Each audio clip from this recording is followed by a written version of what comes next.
300కు పైగా CCTV visuals చెబుతున్న పచ్చి నిజం. Pastor Praveen drunk and drive చేసి రోడ్డు యాక్సిడెంట్లో ప్రాణాలు కోల్పోయారు. ఈ అంశానికి సంబంధించి ఎవరూ ఎటువంటి యాజిటేషన్స్ చేయకుండా ఉంటే ఏం జరిగేదో తెలుసా? పోలీసు రికార్డుల్లో పాస్టర్ ప్రవీణ్ గారి కేసును జస్ట్ రోడ్డు యాక్సిడెంట్ డెత్గా నమోదు చేసి కేసు క్లోజ్ చేసేవారు. ఒక టాలెంటెడ్ పాస్టర్ చనిపోయాడనే సింపతి కూడా అన్ని మతాల ప్రజల్లోనూ కలిగేది. కానీ ఇప్పుడు జరిగింది ఏమిటి? 11 సీట్లు వచ్చిన పొలిటికల్ పార్టీ ప్రోద్బలంతో KA Paul, pastor Ajay and co, Shafi, మాజీ ఎంపీ హర్షకుమార్ ప్రభృతులు ఆందోళన పేరుతో కూటమి ప్రభుత్వంపై విషం క్రక్కారు. మత విద్వేషాలు రేగ్గొట్టారు.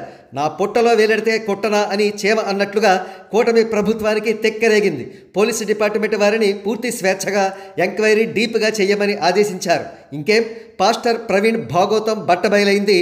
ఒక మత ఉపన్యాసకుడిగా నీతులు బోధించాల్సిన పాస్టర్ డ్రంక్ అండ్ డ్రైవ్ చేశారని తెలిసింది. ఆయన పరువు మొత్తం సంకనాకిపోయింది. పాపం, మామూలు రోడ్డు యాక్సిడెంట్ మరణం అయితే ఆయన కుటుంబ సభ్యులకు ఇన్సూరెన్స్ వంటి డబ్బులు వచ్చేవేమో.